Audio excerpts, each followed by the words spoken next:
The Stardew Valley 1.6 update introduced tons of fun new additions, some of which are only accessible in the late game. Here are a couple of late game tips that I found to be really useful, but before I dive in, this video does contain spoilers for the 1.6 update, so feel free to click away if you prefer to explore the game on your own.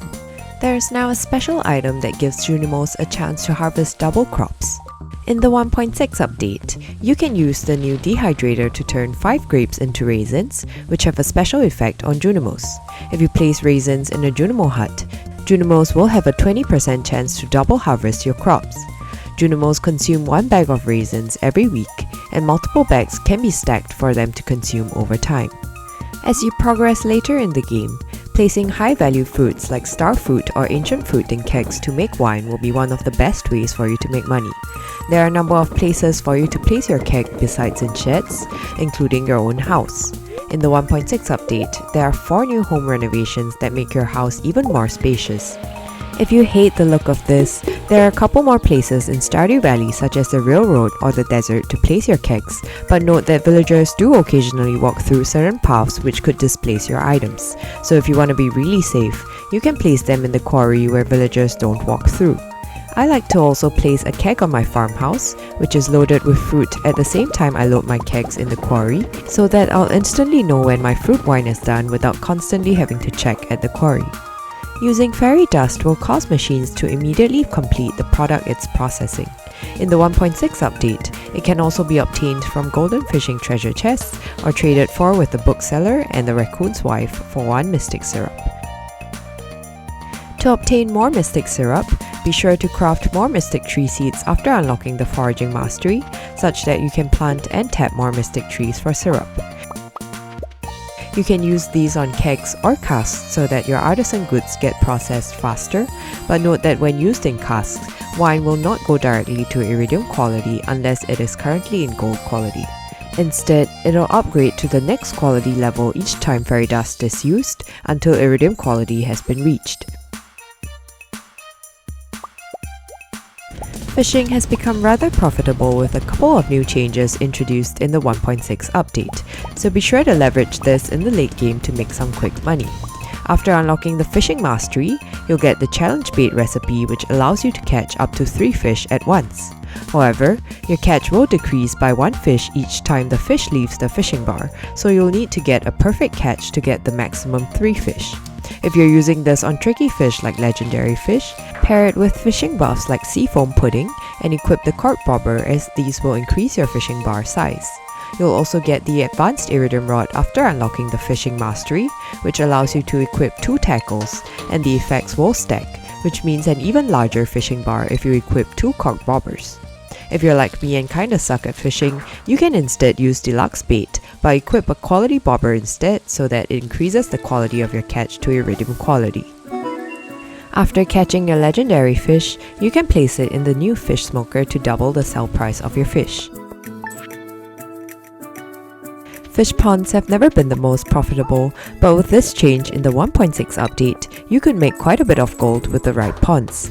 Once you unlock the fishing mastery, you'll unlock golden animal crackers, which gives 2 times the normal output of animal produce, including fish roe from fish ponds. In the 1.6 update, you can also put legendary fish in fish ponds, limited to 1 per pond, and fish ponds also got a slight buff in production, with a chance to produce extra roe whenever they produce roe. This could be a great way for you to earn some extra gold, given aged roe of the legend fish sells for more than 7,000 gold with the artisan profession. Besides the legendary fish pond, I like to also keep a stingray fish pond, as it has a chance to produce cinder shard, dragon teeth, and battery packs. Cinder shards are needed for all upgrades at the forge, from enchanting your tools and weapons to combining rings and forging your weapons with galaxy souls and gems. You need 10 dragon teeth to craft the island obelisk, and another 5 to trade for banana sapling at the island trader for 10 bananas, also used for the island obelisk. Dragon teeth are harder to obtain, as there's only a slight chance to find them within the skeletal remains of a dragon, or by killing a lava lurk in the volcano dungeon. Battery packs are also needed in multiple important recipes, including iridium sprinklers and crystallariums. Once you've unlocked the combat mastery, you'll get a new equipment slot for Trinkets, which grants you special powers in the mines. You can also craft the anvil using 50 iron bars to reroll the stats of trinkets to make them more powerful, so be sure to make use of this to maximize the benefits of trinkets. My favorite trinket is the Parrot trinket, which gives you a chance to find gold coins worth 250 gold when slaying monsters. If you're heading into the dangerous version of the mines or skull cavern, you can also make use of the fairy box trinket, which heals you in combat, or the magic quiver, which shoots arrows at nearby enemies. Besides trinkets, the 1.6 update also introduced books that grant you special powers and skills. Some of my favorite books for combat and mining include the Monster Compendium, which gives monsters a chance to drop double loot, and the Diamond Hunter book, which gives all stones a chance to drop diamonds when mined with a pickaxe. The Monster Compendium can be obtained from killing monsters or bought from the bookseller for 20,000 gold starting year 3. The Diamond Hunter book can be bought from the dwarf in the Volcano dungeon for 10 diamonds, so be sure to get both of these books to make your Skull Cavern runs even more fruitful. Once you've unlocked Tea's Walnut Room on Ginger Island after collecting 100 golden walnuts, you should check out the shop stock for a bunch of cool items that can be bought with Tea gems. I like to get the horse flute first, as it allows you to summon your horse anywhere outdoors, even on Ginger Island, to get around Stardew Valley quickly. Other cool items include Galaxy Souls, which allow you to forge your weapon into the most powerful infinity weapon, or the Bluegrass Starter recipe, which was added in the 1.6 update. Bluegrass produces twice as much hay as normal grass when cut with a scythe, and allows animals to gain twice as much friendship from eating it.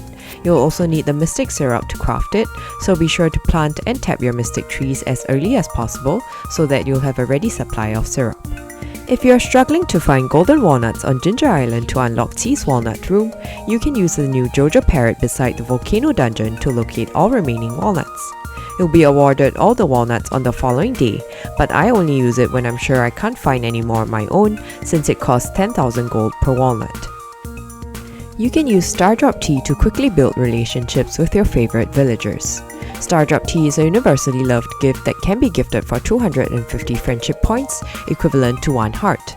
If gifted on villagers' birthdays, you'll gain 3 friendship hearts. It doesn't count towards the daily or weekly gift limits and can be freely gifted multiple times in a single day. Stardrop Tea has a 7% chance to be randomly found in golden fishing treasure chests or from completing raccoon quests. It can also be obtained from the prize machine in Lewis's house using prize tickets from completing special quests or orders. As you progress towards perfection late game, there are new perfection waivers you can use to increase your perfection score by 1% each time. After interacting with the Perfection Tracker statue in Tea's Walnut Room for the first time, Fizz will send you a letter inviting you to meet him in the watery cave near the dig site on Ginger Island. You can buy Perfection waivers for 500,000 gold each to bypass perfection challenges. Another way to progress towards perfection is to leverage the pen. In the 1.6 update, you can upgrade your pen at Clint's and enchant it at the forge. My favorite is the Archaeologist enchantment, which gives you a 3.5 times chance to find artifacts to complete the museum collection or Ginger Island quests. It also gives a 4 times chance to find artifact troves, which often contain rare artifacts and items like pearls that can be sold for gold. And those are just a couple of late game tips for Stardew Valley with the new additions in the 1.6 update. If you found this helpful, be sure to like and subscribe or leave a comment on this video, and I'll see you in the next one.